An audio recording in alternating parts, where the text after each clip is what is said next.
Decimos juntos en el nombre del Padre, y del Hijo, y del Espíritu Santo. Amén. Ven, Espíritu Santo, llena los corazones de tus fieles y enciende en ellos el fuego de tu amor. Envía, Señor, tu Espíritu, y todo será creado, y se renovará la faz de la tierra. Espíritu Santo, fuente de luz, ilumínanos. En nombre del Padre, y del Hijo, y del Espíritu Santo. Amén. Muy buenas noches. Me da muchísimo gusto que estemos ya en este tema que es el último de nuestro curso, Más aclaraciones bíblicas. Este curso, pues personalmente me ha gustado muchísimo, me ha invitado mucho, me ha exigido, mejor dicho, más que invitado, me ha exigido muchísimo a leer, a ponerme una vez más al día con algunas otras investigaciones que cuando dábamos alguno de esos temas previamente no lo tenía, y ahora pues lo tengo y tengo que ponerme una vez más a estudiar. Entonces me gusta mucho porque me exige, insisto, pero al mismo tiempo de que me exige me da muy gratos sabores de boca, porque podemos compartirlo y podemos en ese sentido también ver reacciones, escuchar algunas propuestas, algunas inquietudes, y pues tratar de dar respuesta a esas inquietudes justamente, ¿no? Así pues, les agradezco que como siempre estemos presentes, y pues el tema del día de hoy es el de los magos de Oriente. Ya en otros temas que podemos encontrar en este canal, habremos escuchado un poquito de relatos que están como un poco antes, un poco después, contextualmente hablando, enmarcan el tema que el día de hoy vamos a ver. Incluso en algunos momentos hemos tratado ya un poquito ese tema de una manera muy superficial, solamente para decir algo y de esta manera poder avanzar en la explicación. Recuerdo, por ejemplo, que ya anteriormente hemos hablado de Herodes, por ejemplo. Un poquito más atrás hemos hablado de los evangelios y hablamos del evangelio de Mateo, que es el que nos va a dar la pauta para la reflexión del día de hoy. Y algunos otros temas que de momento no recuerdo, y esos temas nos van a ayudar justamente a ir como completando ya este cuadro panorámico de, por así llamarle, comentario e interpretación del Evangelio de Mateo en este caso, pero también pues de algunos relatos evangélicos. Y es que el de los magos de Oriente es uno más de esos textos que los sabemos, los conocemos, vaya, los hemos escuchado, pero así como los hemos escuchado tanto, también nos pasa que no los hemos leído directamente, y ocurre en ocasiones que cuando ya los leímos directamente, pues hacemos ciertas interpretaciones que pueden quedar muy bien. De hecho, yo conozco un par de interpretaciones espirituales de este texto que son bellísimas, pero eso no implica que sea la más correcta interpretación. Es decir, como se suele promover, la intención del autor, ¿sí? Hay que encontrar esta intención del autor, y este texto en particular es uno bellísimo para entender la importancia de conocer esa intención de la que estamos hablando. Pues bueno, pero antes les voy a pedir que me permitan hacer un gran preámbulo, o es una introducción, es un preámbulo, es una introducción muy grande, y para poder enfocarnos, porque de hecho hay una duda subyacente a esta inquietud lo digo de una vez, de la estrella. Y lo voy a comentar una vez para que se nos quede así como que tarea durante el tema, y para que al final podamos resolver esta inquietud, si es que no se resuelve desde mucho antes, ¿verdad? Y la inquietud es la siguiente, que mucha gente ha dicho así: bueno, los magos de Oriente vieron una estrella. Yo he escuchado que por ahí dicen que eran como astrólogos, y entonces la astrología el día de hoy, yo he escuchado también que no está muy bien vista, pero si los magos de Oriente pues eran astrólogos y son un ejemplo para nosotros, pues yo creo que también la astrología en ese sentido está aceptada, dirían algunos, ¿no? Vamos a ver si es cierto que está aceptada la astrología, o si es cierto, o si es mentira, claro, ¿no? Así pues, permítame por tanto hacer este pequeño, o mejor dicho, este gran alegato con el cual vamos a iniciar. Y es que vamos a hablar de Babilonia y el zodiaco. ¿Qué tiene que ver esto? Vamos por partes.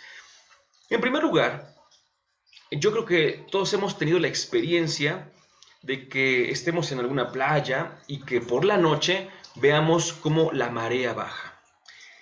Hace miles de años que se conoció esto y se dio cuenta, pues un grupo de personas se dio cuenta de que durante la noche la luna tenía cierto efecto sobre las cosas de la Tierra, con caso concreto la marea, ¿no? Tomando en cuenta también que, pues obviamente, en aquellos tiempos se pensaba en una Tierra que era plana y que encima estaba el Sol como una esfera grande y un lucero más pequeño era la Luna. Y así pensaban ellos, que no sabían, por supuesto, del heliocentrismo, es decir, del Sol en el centro del sistema solar, sino que pensaban en este tipo de Tierra. Se dieron cuenta de eso y también se dieron cuenta de que determinadas frutas, y recordemos que durante un tiempo la humanidad fue nómada, pero después se volvió sedentaria cuando logró hacer suya la agricultura y después la ganadería. Se dieron cuenta de que ciertas frutas respondían también a cuestiones atmosféricas o meteorológicas, ¿no? Entonces, teniendo estos datos, no fue difícil dar el siguiente paso. Si la luna, si el sol, si algunas cuestiones de esto influyen en la naturaleza, pues debe ser que también influyen en el ser humano. Y empezaron entonces a pensar de esta manera, ¿no? Eso también está influyendo. Los astros, que para ellos en aquel entonces eran unas lucecitas muy pequeñitas, ¿no? Esos astros también tienen cierta influencia en el ser humano. Pasa el tiempo y dicen, bueno, pues nos damos cuenta de que probablemente todos hayamos visto estas famosas imágenes de fast motion, en donde se deja una cámara apuntando hacia un lugar del horizonte y se deja ahí durante días, semanas, meses, y se ve cómo van los cielos moviéndose, ¿no? Porque uno dentro de la Tierra no siente el movimiento. Estamos a una velocidad brutal. Andamos a una velocidad brutal, pero dentro de la Tierra, entonces no sentimos propiamente el movimiento. Es como cuando vamos en un automóvil. Cuando vamos dentro del automóvil, pues de repente si lleva los vidrios cerrados, a lo mejor la música encendida, y van en carretera, a lo mejor el copiloto ni cuenta se da y de repente voltea y van a 140, 150 kilómetros por hora, ¿no? Y es una velocidad increíble. Pero si vamos en una camioneta y vamos en la batea, por ejemplo, y vamos igual en una carretera, pues va hasta llegar a los 100 kilómetros por hora para darse cuenta de que hay que agarrarse mucho porque eso es muy peligroso. Y si estuviésemos en la carretera, a un lado mejor dicho, ¿no? Y vemos que pasa una camioneta o un automóvil a 100 kilómetros por hora, veríamos que va rapidísimo. Pero depende entonces de dónde estemos ubicados, es nuestra percepción. Si estamos dentro, no sentimos. Si estamos fuera, lo notamos más. Entonces, en la Tierra no sentimos que haya ningún movimiento, pero lo hay, y es, repito, a una velocidad increíble. Y lo que sí es que vemos cómo pasa, ¿no? Decimos así, que el este es de donde el sol surge, donde nace en el este, y donde se esconde es el oeste. Pensamos, y por eso no fue difícil que los antiguos pensaran que quien se movía era el sol. Ya después supimos que no, pero veían ese movimiento, ¿no? Entonces, resulta que gente que tenía pues mucho tiempo libre y también mucha curiosidad, se quedaba viendo los cielos por las noches. Y en aquellos días en los que no había ninguna lucecita que distrajera. Hoy los edificios, las casas nos impiden mucho ver las estrellas. Uno va, por ejemplo, al campo y es facilísimo en ese sentido, ¿verdad? Ver las estrellas, pero en ese momento que no había nada que distrajera, repito, ningún tipo de luz, veía las estrellas. Y eso sí, con muchísima imaginación, de repente, así como nosotros, cuando le encontramos figuras a las nubes y decimos, esa parece una tortuga, y estás con alguien que te dice, no, no, para mí que parece un árbol, ¿no? Y alguien más dice, no, no, no, eso parece un caballo, ¿no? Pues cada quien le va encontrando como que figuras a las nubes, pues allí, así, de la misma manera, antes decían las estrellas, esa tiene figura, y decían pues como como de un gato, ¿no? Esa tiene figura como de un carnero, aquella tiene figura como de un cangrejo, ¿no? Y uno dice, pero si nada más son 3, 4 puntitos, ¿no? Que se ven ahí brillantes, que sobresalen de los demás, eso es cierto, pero como que nada más son unos cuantos puntitos. Pero pues le veían esas figuras. Entonces empezaban a ver que esas figuras se repetían a en determinado periodo se repetían y veían pues esas que les empezaron a llamar constelaciones, cum stella, en latín constelación, cum stella significa conjunto de estrellas. Entonces, después voy a decir que de hecho las constelaciones no son propiamente un conjunto de estrellas más que para el espectador, solo para el espectador, en sí mismas no, ahorita vamos a entenderlo. Entonces ellos pensaban pues que había ciertas constelaciones que daban como que ciertas figuras y decían, se entiende, se ve perfectamente bien y se repiten, se repiten, se repiten. Y fueron los babilonios, debo decir que algunos opinan que fueron los egipcios, pero en mis lecturas de preparación, pues lo más fuerte, la cuestión más fuerte es que sean los babilonios, aún así, insisto, algunos proponen los egipcios, fueron los que dijeron, pues mira, ahorita lo voy a decir así, al rato voy a decir una aclaración, solo recuerden que dejo un asterisco en este momento. Los babilonios dijeron, mira, durante los 12 meses hay 12 constelaciones. Y entonces estas constelaciones son las que vamos a llamar zodiaco, ¿verdad? Y el zodiaco pues era este conjunto de 12 constelaciones, insisto, a la vista del espectador, repito, donde ya tenía, ¿no? Algunos, insisto, dicen que fueron los egipcios.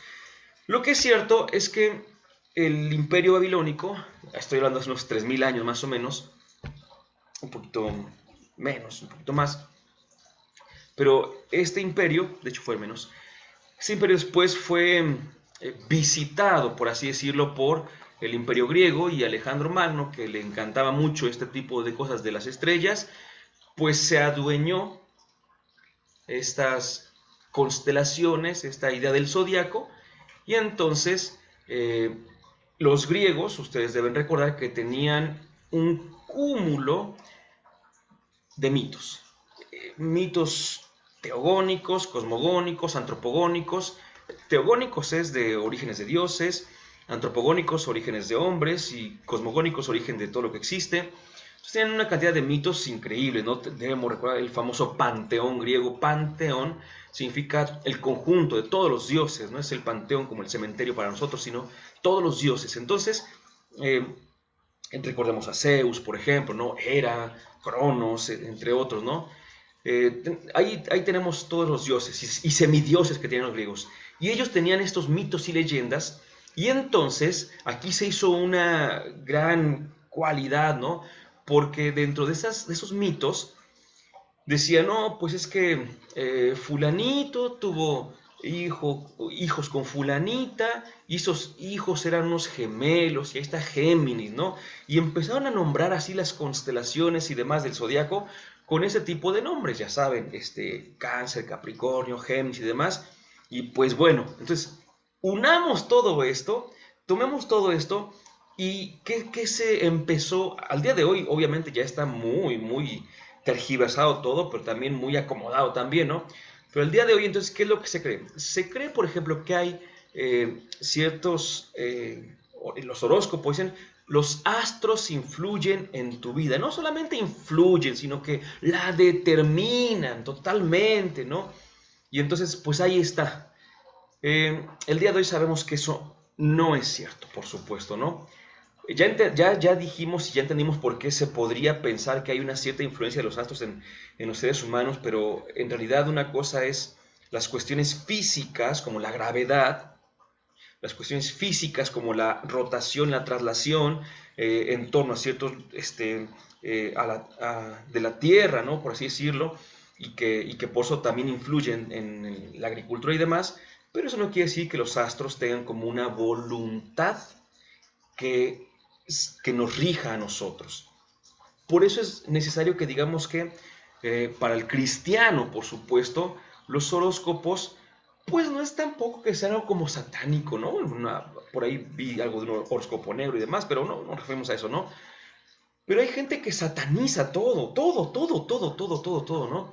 Y en ese sentido también los horóscopos, no, pues yo creo que comprendiendo entendemos por qué se llega a pensar, pero también llegamos a pensar lo mismo idolátricamente de Dios, idolátricamente. A Dios hay que adorarlo, no idolatrarlo, es decir, Dios no es su ídolo. Dios es Dios, ¿no? Entonces, con Él es otra onda muy diferente, pero hay gente que también cree que Dios tiene como que esa voluntad que nos impone a nosotros y no es cierto, ¿no? Nos dio libertad y nos convoca, nos llama, pero siempre respetando esa libertad que nos da, ¿no? Es por una parte. Por otra, hay gente que cree que supersticiones, quizá no de los horóscopos, de las estrellas, vaya, de los astros, pero sí, como no, habla de la sal, de la escalera, las esquinas de las mesas, tantas cosas, ¿no? Pues obviamente nada de eso va con el cristianismo. El cristiano sabe que Cristo ha venido a liberarnos y lo primero que nos tiene que liberar también, o una de las primeras cosas, es justamente de ideas que tenemos, prejuicios que nos hemos hecho que son equivocados. Bueno, pues de entrada, teníamos los 12, pero ¿qué creen? Voy a decir lo siguiente, fíjense, ya para concluir esta primera parte, esta primera sección, pues que teníamos, insisto, los 12 eh, pues signos del zodíaco, por así decirlo, ¿verdad? Los 12 signos del zodíaco, de acuerdo con las constelaciones y todo esto, pues hasta que hace unos 5 años más o menos, ahí tiene el año 2016, hasta que llegó la NASA. ¿Y qué pasó con la NASA? Bueno, ya hemos dicho que eran 12, uno por cada mes, 12 signos, y aquí en un conteo rápido vemos 5 de este lado, 5 en medio y 3 de este, son 13. Si yo me pongo a leer Aries, Virgo, Capricornio, Tauro, Libra, ¿cuáles los conozco? Piscis, Escorpio o Escorpión, Géminis, Cáncer, Leo, Sagitario los conozco, pero ¿Ofiuco? ¿Qué será eso de Ofiuco? Bueno, pues resulta que Ofiuco es el 13º signo del zodiaco. ¿Se lo inventó la NASA? No, ella misma dijo, no estamos inventando nada, solo estamos tomando algo que ya estaba desde antes, pero que se había dejado de lado, porque los mismos babilonios sabían que había 13 momentos, por así llamarle. ¿Se acuerdan que dije que era como una periodicidad? Algunos dicen, imaginemos un cinturón dividido en 12, ¿no? Y ahí estaban los 12 signos, pues en realidad había 13. Pero pues 13 no es un número muy bonito, 13 no cuadraba para los 30 grados de cada uno de los 12 signos, desequilibraba todo, entonces con la mano en la cintura desde hace miles de años se había dicho pues vamos a quitar a Ofiuco, ¿verdad? El 13º signo del zodiaco, que repito, ¿no? Hay gente que cree muchísimo en esto y pues yo sé que ustedes no, pero voy a poner mi ejemplo, ¿no? Yo antes de encontrarme con Cristo, sí llegaba yo a pensar en el horóscopo como algo verdadero. Y según esto, pues yo, en ese sentido, ¿verdad? Lo voy a decir así, solo no lo creo para nada, ¿no? Pero en el sentido de los signos del horóscopo, yo soy Libra, soy del 9 de octubre, pero resulta que si metemos a Ofiuco por aquí, pues se descuadra todo. Y Libra ya es del 30 de octubre al 23 de noviembre, ya no soy Libra. Ya no soy Libra según esto, ¿verdad? Ahora soy Virgo, porque Virgo va del 16 de septiembre al 30 de octubre. Ah, bueno, ya soy Virgo. No, pues la verdad es que nada de eso. Es más, recuerdo mucho una vez, hace muchos años, cuando digo muchos, yo calculo unos 20 más o menos, que fui a un planetario y pues en la explicación que se daba del espacio, decían, el presentador decía una cosa que a mí me llamó mucha atención y que lo ocupé justamente para hablar de no creer en esas cosas. Decía, mira, cada año, cada año las constelaciones como que se van, o por así decirlo, retrasando o adelantando. Y esto significa que hace 3000 años, cuando se propusieron estos, de hecho estos no, sino los de Babilonia, ¿no? Se propusieron estas fechas, de que de tal fecha, yo más o menos recuerdo que era, por ejemplo, del 23 de septiembre al 22 de octubre, era Libra justamente, ¿no? Pues hace 3000 años quedaba ahí, pero la constelación, después de todo este movimiento, ya se desfasó. Y me acuerdo que en aquel entonces decían eso, tan no influyen en nosotros de manera determinista los astros, que tú crees que eres de un signo y en realidad te dicen que ya eres de otro signo. La verdad es que ya está totalmente diferente. Y lo curioso es que cuando tú leías, ¿no? Decías, no, pues ahí está, soy Libra. Y Libra tiene estas características. Y cuando uno es crédulo, ingenuo, dice, sí es cierto, así soy. Y si vieres el de antes, no, así no soy. Y si es el de después, no, así no soy. Pues ya no eres ese tampoco, ¿no? Entonces, esto es un total desfase. Primero, repito, por estos corrimientos. Y segundo, por Ofiuco. Entonces, pues no podemos creer que haya esta influencia, insisto, o esta, repito, escuchen cómo lo dije porque es importante, ¿no? O esta voluntad de los astros. Los astros no tienen voluntad en ese sentido, ¿sí? Y uno dice, pues sí, efectivamente, no tienen voluntad que nos hagan, que nos la impongan y demás. Pues sí, pero es que recuerda, ahora sí, por fin vamos a entrar al tema. Todo eso para decirles que hay un astro que parece que tuvo voluntad, ¿verdad? Y este astro es justamente la estrella. Porque viene el asunto, los magos de Oriente, la pregunta es, ¿fueron guiados por una estrella? Llevamos como 20 minutos haciendo esta grandísima introducción para poder concluir que no hay una voluntad en los astros. Y de repente nos encontramos con un texto que dice que un astro guió a unos magos. ¿Qué pasó aquí? ¿Qué pasó aquí? Pues tenemos que responderlo. Solamente tenemos, dicen por ahí comúnmente o vulgarmente, solo tenemos de dos sopas. Una, o nosotros creemos que el astro, que la estrella, que el texto, mejor dicho, es algo literal e histórico, y van a ver en qué serie de problemas nos vamos a meter, o nosotros creemos que es un símbolo. Y si es que es un símbolo, tenemos que buscar qué significa, porque un símbolo sin significado no vale para nada, por supuesto, ¿no? Y pues vamos a hacer lo primero que tenemos que hacer, que es justamente, como hemos hecho varias veces, la primera clave para una buena interpretación es leer el texto directamente, porque si no, vamos a andar diciendo lo que recordamos con algunas ideas que el que me lo contó mencionó y que pues no era así, ideas que otro que lo repitió tampoco era así, ya me la quedé yo, o ideas que yo mismo creo que así dicen y en realidad pues nada más no. Vamos a entender entonces, bueno, el texto está en el Evangelio de Mateo capítulo 2 versículos 1 al 12 y dice así: Nacido Jesús en Belén de Judea, en tiempo del rey Herodes, unos magos que venían del oriente se presentaron en Jerusalén diciendo: ¿Dónde está el rey de los judíos que ha nacido? Pues vimos su estrella en el oriente y hemos venido a adorarle. En oyéndolo, el rey Herodes se sobresaltó y con él toda Jerusalén.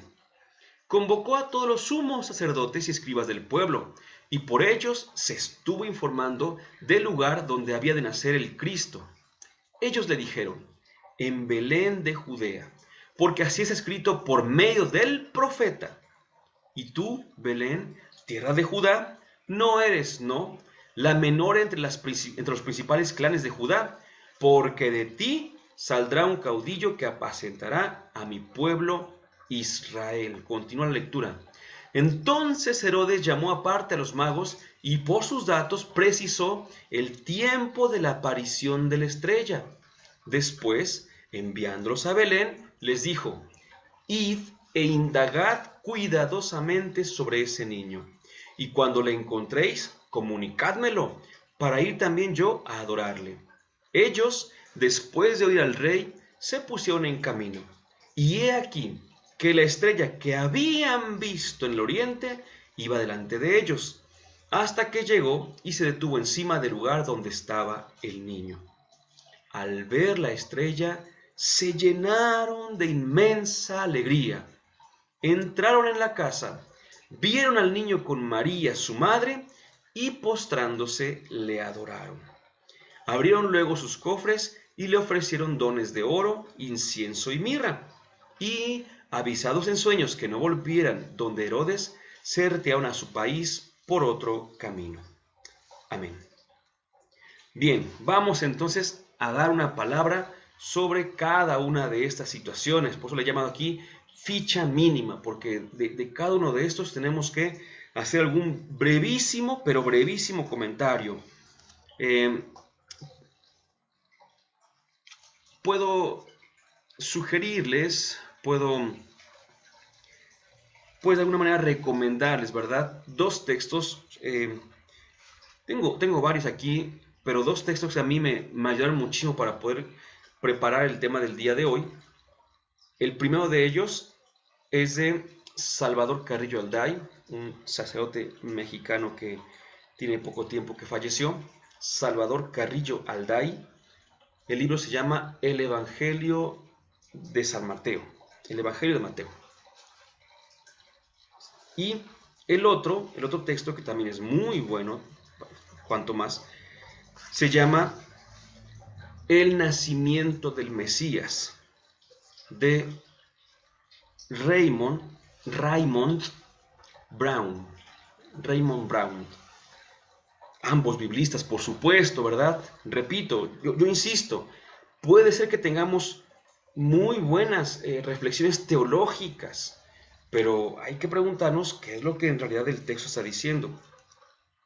Esos dos son los que pues más recomiendo yo de entrada, aunque están los comentarios bíblicos también de Raymond Brown. Está un par de textos, como 2 o 3 artículos, si no me equivoco, de Ariel Álvarez Valdés, otro biblista que también ha estudiado este apartado. Y hay otro que en este momento olvido el nombre del autor. Voy a ver si lo puedo investigar rápidamente en un momento más.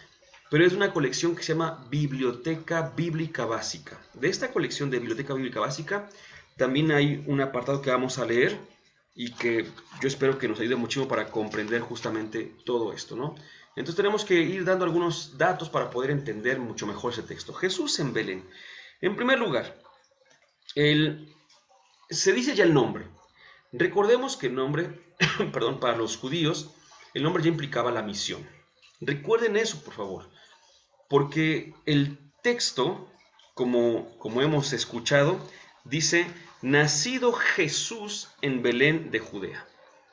Recuerden y recordemos todos, vaya, que Jesús era un nombre hasta cierto punto común. En hebreo era Josué, en griego es Jesús, con algunas variantes, pero que este nombre, a pesar de lo común, significa el Salvador o Dios salva. Entonces cuando dice que el Salvador nació en Belén de Judea. Punto número 1. Jesús es el nombre y el nombre ya indica la misión y nació en Belén. Esto, curiosamente, tenemos que verlo de la siguiente manera. Miren, recuerden que para cuando se escribió el texto de San Mateo, ya había habido, primero, resurrección, para empezar, y segundo, teología. Entonces ya no se escribió a los 2 días de que nació Jesús. No es que estuvieran haciendo Jesús y alguien por ahí llevando la bitácora, no, a ver qué pasó el día de hoy, nació Jesús, ¿en dónde nació? En Belén. No, ya pasó mucho tiempo, ya pasaron muchos años, ya pasó la resurrección, ya la gente ya creía en Jesús como el Cristo, como el Salvador, como el Mesías, y ahora lo que están intentando es esbozar justamente el mensaje, no la crónica, sino el mensaje. Por tanto dicen que nació en Belén de Judea, y nos lo ubican ahí, porque después eso nos va a ayudar a entender lo que van a decir los sabios, no de Oriente, sino los sabios de Jerusalén. Entonces tenemos ahí pues Jesús, repito, nace en Belén. Es un dato que no son pocos, no son para nada pocos los que han visto en él un dato casi totalmente teológico, ¿sí? Así que hay que tener mucho cuidado con esa parte porque también es muy, muy importante. Nació Jesús en Belén, muy bien. Segundo, tenemos otro protagonista, por así llamarle, ¿no? Aunque Jesús, bueno, pues no, ¿qué va a decir? Jesús es el Señor de nuestras vidas, por supuesto, pero literariamente Jesús no es el protagonista de este texto, de esta perícopa. Los protagonistas son en primer lugar los magos, el antagonista es Herodes, ¿sí? Y Jesús es el eje de la perícopa, pero pues no es, literariamente hablando, insisto, el protagonista. Después habla de Herodes en Jerusalén. Belén estaba como a unos 8 kilómetros al sur de Jerusalén, ¿sí? Van a ver por qué también es importante esto. Ahí estaba el buen Herodes, ¿no? No podemos meternos mucho a hablar de Herodes porque una, tenemos poco tiempo y otra, ya hemos hablado de él en capítulos anteriores, así que recomiendo que hagamos una visita por los videos del canal y veamos cuáles nos pueden ayudar justamente a entender un poquito más la figura de Herodes. Pero quedémonos con la imagen. ¿Quién es Herodes? Es el rey. Recuerden eso, el rey Herodes. Y eso es un título válido, lícito, totalmente, ¿sí? ¿Y dónde se encuentra Herodes? Pues en el palacio del rey, que se ubica en Jerusalén. En Belén no hay palacio, era un caserío, pero ahí nació Jesús, el Salvador, de acuerdo con el dato de San Mateo. Y tercer momento, los magos de Oriente. Ya se nos ha dicho que, por una parte, los magos no son lo que hoy entendemos por tal cosa. Magoi, en griego, magi en latín, hacen referencia, en primerísimo lugar, siempre se ha dicho, a sabios. ¿Pero por qué sabios? Lo voy a decir de la siguiente manera. El día de hoy serían científicos, el día de hoy. Porque era gente que justamente practicaba la astrología. Y uno dice, ahí está, astrología es cosa mala. Resulta que en la antigüedad no se distinguía entre astronomía y astrología. La astronomía, el día de hoy como ciencia, la astrología, pues desechada por los científicos justamente, pero querida por otros llamados astrólogos justamente, el día de hoy se ha separado totalmente, pero antiguamente era una misma cosa. Entonces decías astrólogo y también entendías astrónomo, por supuesto. Pero además de ser sabios, la palabra propiamente mago significa, lo voy a leer de aquí de los textos que tengo, partícipe del don. Significaba partícipe de la doctrina religioso-filosófica de Zaratustra. Fíjense nada más, ¿no? Participaba también, perdón, hacía alusión a consejeros políticos, a sacerdotes y a altos cargos en general. O sea que el mago no era por ahí alguien que estuviera nada más en un lugarcillo escondido, refundido y haciendo como pócimas y demás, hechizos. No. Era gente de alcurnia. Eran astrólogos entonces, que incluye la astronomía, insisto. Y entonces, aquí es donde empieza justamente este contexto, donde empieza este engranaje al que queremos llegar, al que hemos querido llegar desde que empezamos. Antiguamente, para cada uno de los pueblos conocidos, famosos o por lo menos justamente mencionados por allí, se tenía que pertenecían a una de estas casas del zodiaco, por así decirlo, ¿verdad?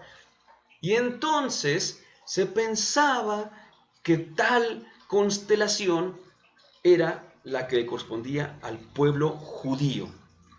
Bueno, y antiguamente se pensaba que cuando nacía una estrella en esa constelación, entonces es porque nacía alguien importante en ese pueblo.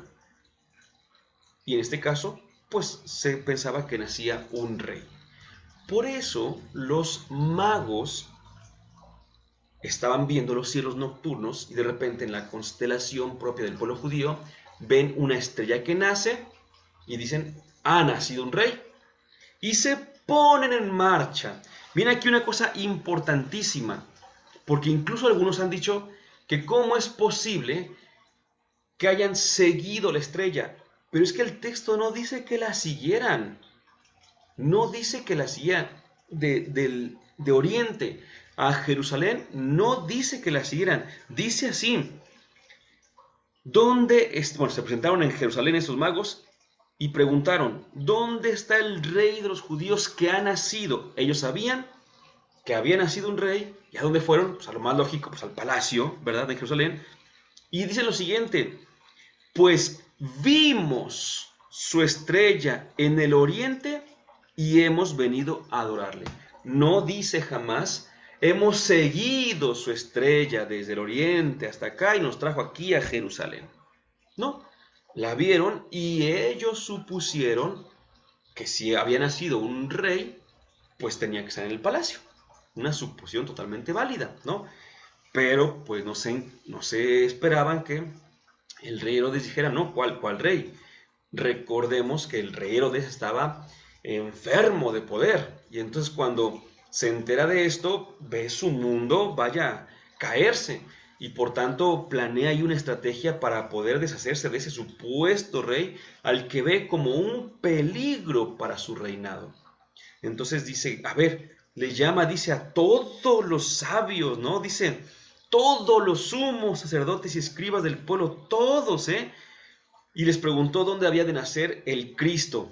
Y aquí viene el asunto, dice que ellos le dijeron a una sola voz: en Belén de Judea. Curiosamente, perdón, el lector que escucha esto, el lector que escucha eso dice: oye, como Jesús, que me acaban de decir que nació en Belén. Exactamente, nos estaban preparando para que al llegar este momento enlazáramos ambas informaciones. Y qué mejor que confirmar esto mediante una profecía que dice: y tú, Belén, tierra de Judá, no eres, no, la menor entre los principales clanes de Judá, porque de ti saldrá un caudillo que apacentará a mi pueblo Israel. Pues resulta que se dice que está basada esta profecía en el profeta Miqueas, pero si buscamos el libro del profeta Miqueas, veremos que no está así, sino que tiene por ahí ciertas variantes, hasta un añadido de Samuel, si no me equivoco, en donde se juntan, y por tanto, voy a decirlo de esta manera para que sea confrontante, pero para que vayamos abriendo perspectiva. Pues resulta que no hay profecía como la dice aquí Mateo. No hay profecía, sino que hay datos de varios textos que se juntan y hacen entonces esta profecía. Antes de que me adelante, pues dice que vieron su estrella en el oriente y hemos venido a adorarle. A mí me gusta mucho poner el siguiente ejemplo para que nos vayamos entendiendo. Los lectores o escuchas del Evangelio de Mateo tenían influencia judía. Entonces tenían influencia de la cultura judía. Si a nosotros, por ejemplo, es constante, es común que alguien nos diga: mira esta foto, y tú ves la foto y ves a un águila devorando, comiendo una serpiente. Pues escuchamos eso y de inmediato lo relacionamos con nuestra historia. Pues lo mismo pasa cuando ellos escuchaban la palabra una estrella que surgió allá en el oriente. ¿Una estrella? Sí, pues resulta que en la escritura, en el libro del Deuteronomio, se había hablado de una estrella que iba a surgir cuando llegara pues la salvación. Entonces estos datos los está como engarzando, como tejiendo San Mateo para que el lector que tiene influencia judía pueda entenderlos. A nosotros se nos hace muy difícil, porque nosotros ya sabemos que tenemos un gran problema de toda la vida. Leemos el texto y así como leemos, generalmente el común de nosotros hemos pensado que era literal, ¿verdad? Pero no, pues vamos viendo que Mateo dice más de lo que está escrito, mucho más. Bueno, los magos de Oriente. Segunda cuestión sobre los magos de Oriente. Dice de dónde venían, solamente menciona el Oriente. Y para ellos, el Oriente empezaba desde apenas pasando el río Jordán. ¿Sí? Desde ahí para ellos ya era el Oriente. O sea que podían ser ahí a la vuelta pues de Tierra Santa, pero puede llegar muy lejos. Se ha hecho estudio sobre esto y se cree que la afirmación se refiere a los persas. Entonces, estos magos de Oriente serían sabios persas, gente de alcurnia, persas, sacerdotes persas, ¿no? Y lo que se ha propuesto. Y ya cuando decimos persas, nos referimos a una sola raza.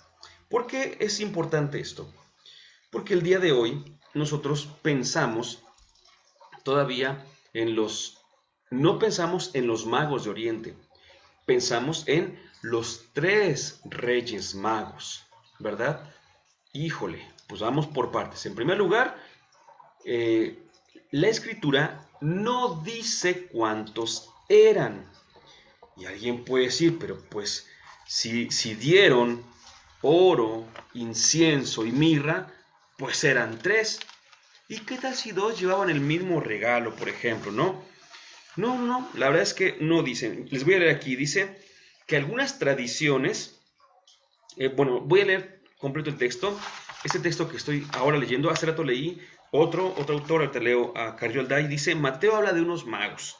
No dice ni cuántos fueron ni que fueran reyes. Estas precisiones son ajenas al texto evangélico. Repito, esas precisiones son ajenas al texto evangélico. Por eso decíamos que el primer paso para una correcta interpretación era leer el texto, ¿sí? Y ya leyéndolo nos damos cuenta de que efectivamente no dice se presentaron tres reyes magos en Jerusalén. No, unos magos de Oriente, ¿sí? Tradiciones posteriores hablan de dos magos, de tres, de cuatro, de 8 y hasta 12 personajes.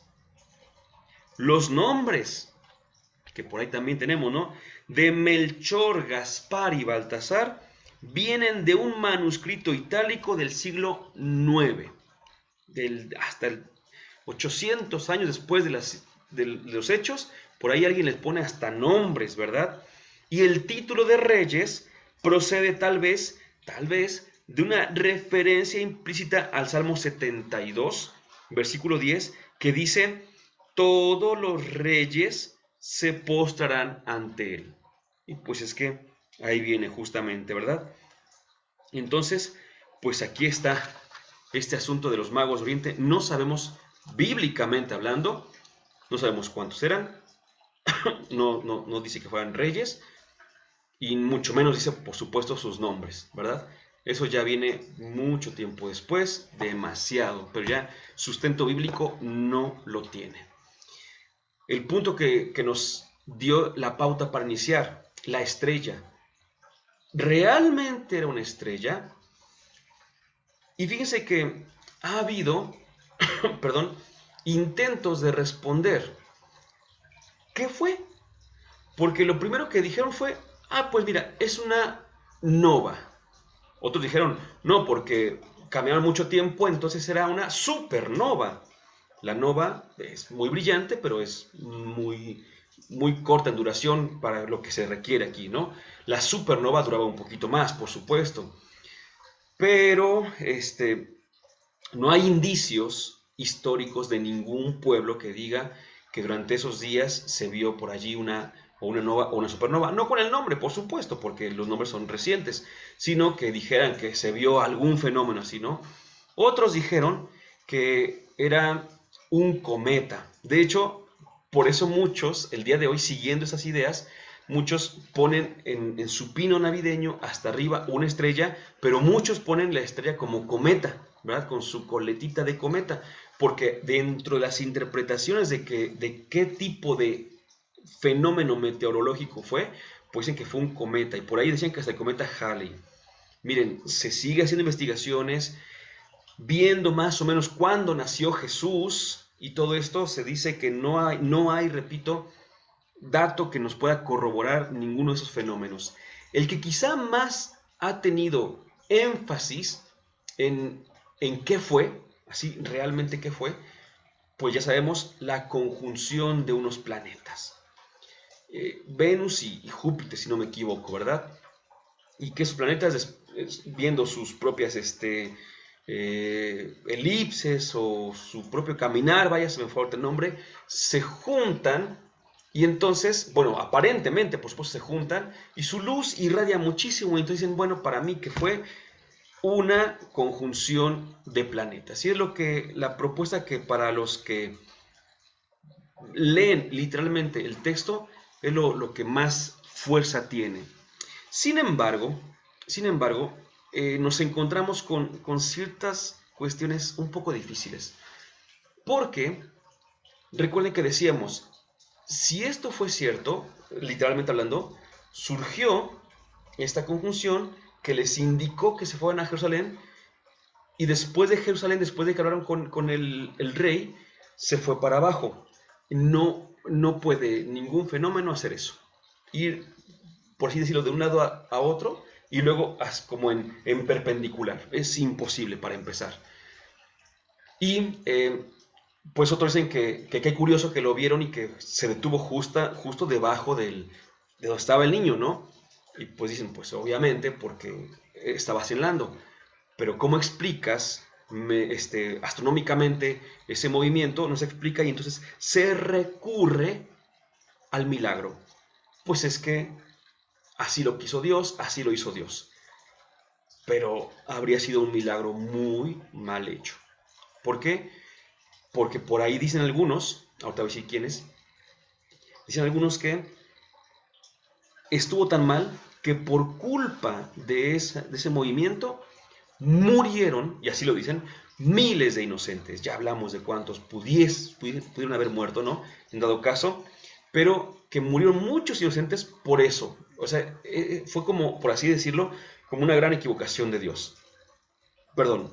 Y justamente, llegan los testigos de Jehová a decir que esa estrella era Satanás. Porque en la Biblia sí también se le dice también como lucero del alba, ¿no? A Satanás se le llega a mencionar así de alguna manera, ¿no? Hay que interpretar también eso en su momento, pero bueno. Y además de ello, pues provocó tal matanza y provocó tal persecución.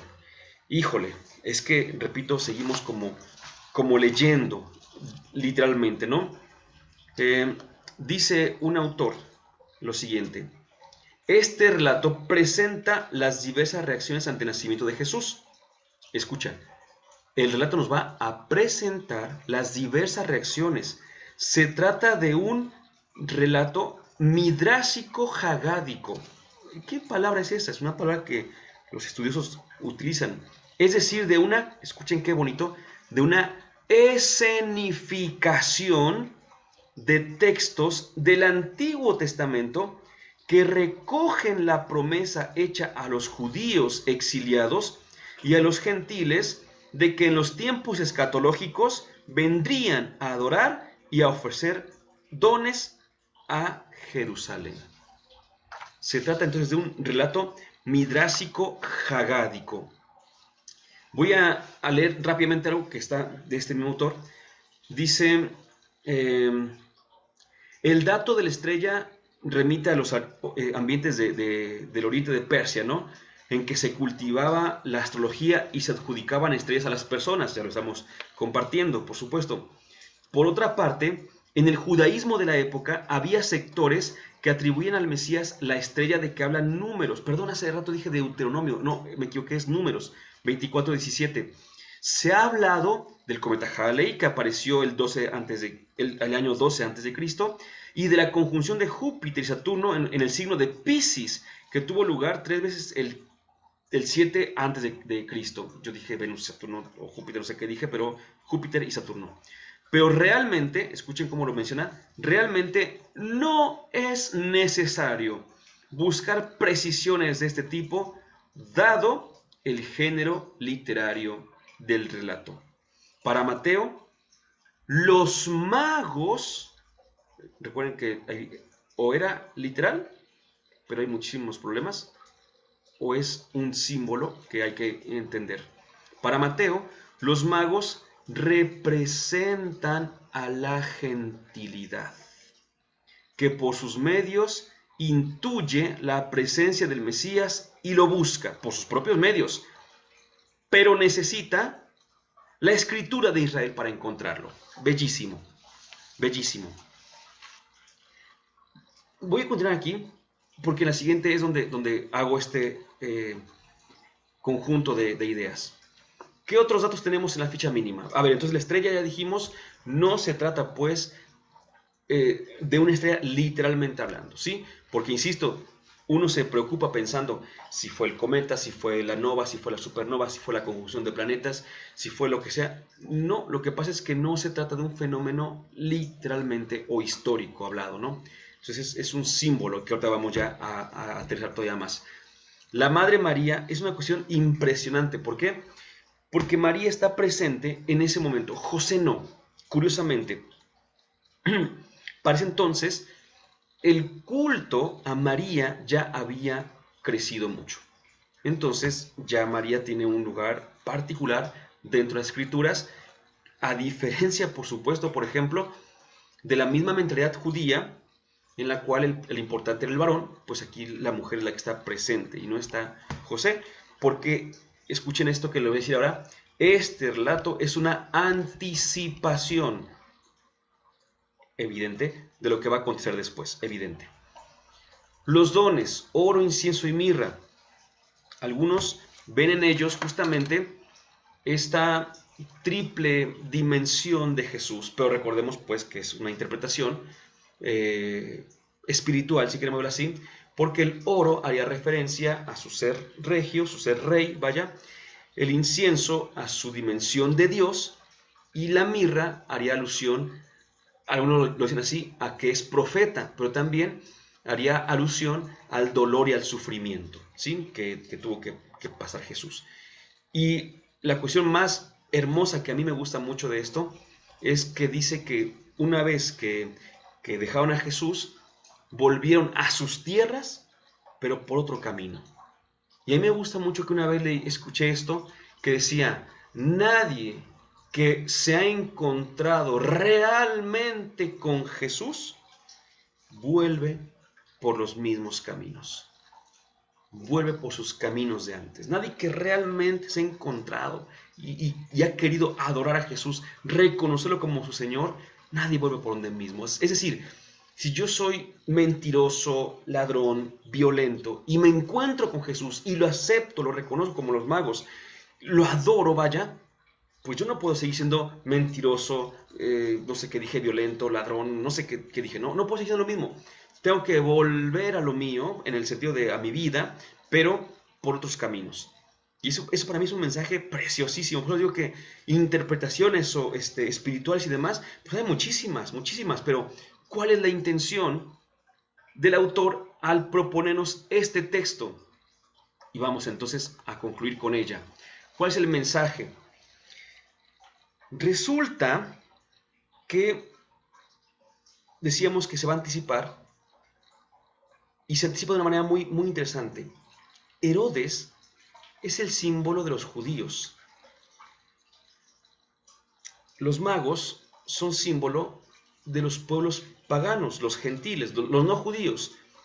Y la estrella es la fe. Qué bonito porque ellos están en su lugar y, como dice el texto que acabamos de leer, por sus propios medios, es decir, por su lectura del universo, pudieron reconocer que Jesús era el rey de los judíos. Vamos por partes.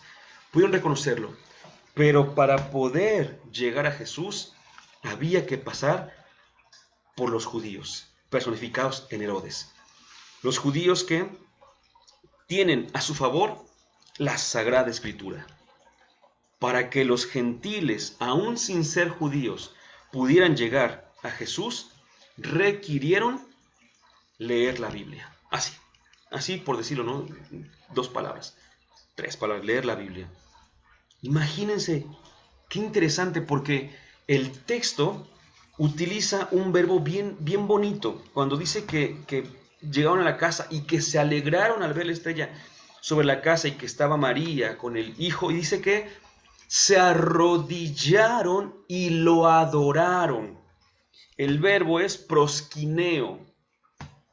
Es el verbo y significa literalmente postrarse o arrodillarse ante alguien para adorarlo. Todo eso significa ese verbo proskineo. Los judíos lo usaban únicamente para referirse a Dios, a Yahvé Dios, ¿sí? Hay gente que cree que los cristianos no, en los evangelios no se afirma que Jesús es Dios. Por favor, ¿no? Claro que es Dios, porque ese verbo proskineo que los judíos utilizaban únicamente para referirse a Dios, también lo usa Mateo para referirse a Jesús.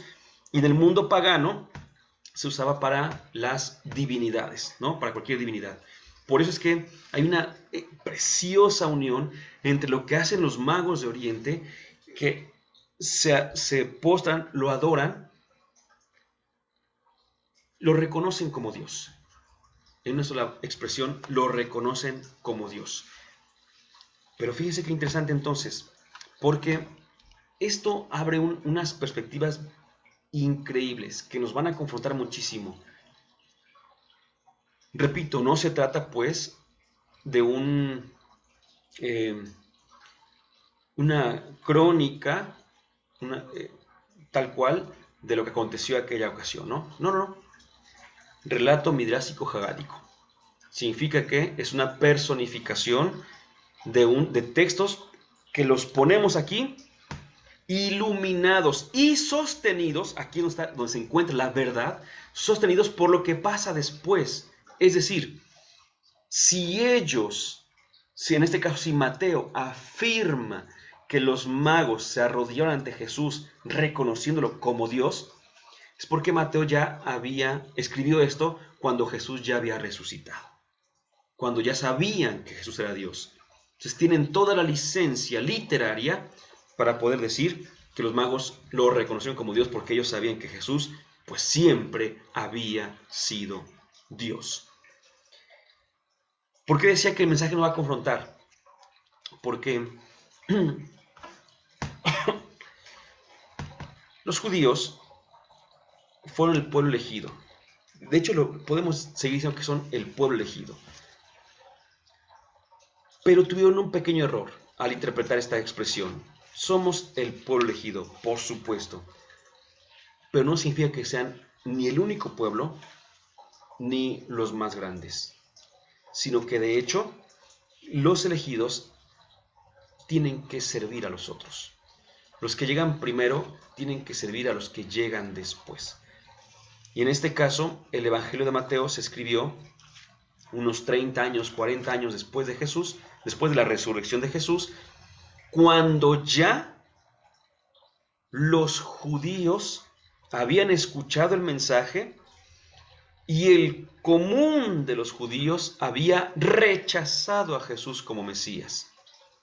Y entonces el mensaje evangélico, el mensaje del reino que Jesús dio, ya le correspondía a los de fuera.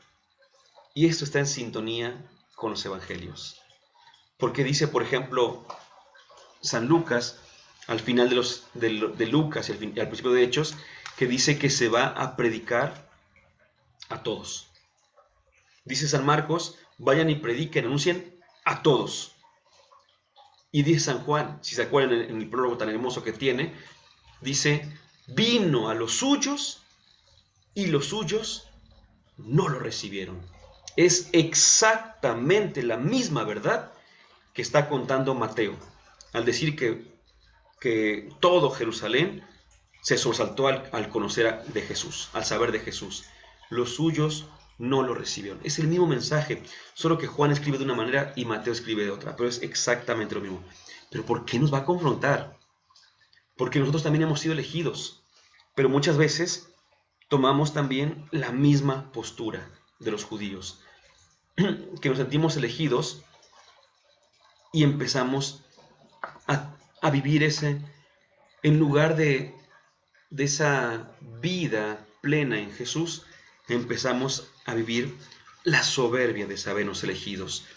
Y empezamos a decir, pues yo no soy como él, yo no soy como ella, y se los juro que no es hablar de alguno en particular, sino que una vez me di cuenta de que efectivamente hasta quien yo hubiese pensado así como que más prudente en su pensar y actuar cristiano, tiene la tentación, tenemos toda la tentación de sentirnos más que los demás, porque nos hemos encontrado con Jesús, porque hemos avanzado un poco en lo que sabemos, agradecemos tanto al Señor ya no ser tan ignorantes. Fíjate nada más, ¿no? Agradecemos tanto al Señor ya no ser tan pecadores. Implícitamente nos sentimos más que otros, que no han avanzado tanto, que siguen siendo un poco pecadores. Nos sentimos elegidos, somos elegidos, por supuesto, pero nos sentimos elegidos como por una gran cantidad de méritos. Cuando en realidad, termino con este ejemplo, una vez me decía una persona, ¿no? Era de liturgia, estábamos en un grupo de liturgia, en un tema de liturgia, y yo les decía que a veces pues pasan cosas como que ya llegó uno tarde, se sienta por aquí o se queda parado distrayendo o come chicle y demás. Y entonces una de las integrantes del grupo de liturgia se levantó muy, muy molesta y dijo, sí, yo he visto esto, y he visto aquello, y he visto el otro, y no sé qué, y empezó a decir. Entonces me di cuenta de que se había extrapolado y le dije, sí tienes razón. Le digo, ¿y sabes de quién es la culpa? Se quedó así, dice, del Padre, porque no, de no sé quién, no. Digo, la culpa es de nosotros, tuya y mía. ¿Por qué? Porque esa persona probablemente viene a misa sin haberse encontrado con Cristo y por tanto le da lo mismo mascar un chicle y pegarlo, le da lo mismo cruzar los pies, los brazos mientras está la consagración, le da lo mismo, pero porque no se ha encontrado con Cristo. En cambio, tú y yo nos hemos encontrado con Él y en lugar de evangelizar, nos molestamos porque no hacen lo que deberían hacer. Digo, la culpa es tuya y mía. Seguimos pensando que no somos culpables de los errores de los demás. Y yo creo que tenemos todavía mucho que cambiar en nosotros para poder ayudar a los demás. Dulce Madre, no te alejes, tu vista de nosotros no apartes. Ven con nosotros a todas partes y nunca solo nos dejes. Ya que nos proteges tanto como de la Madre, haz que nos bendiga el Padre, el Hijo y el Espíritu Santo. Amén.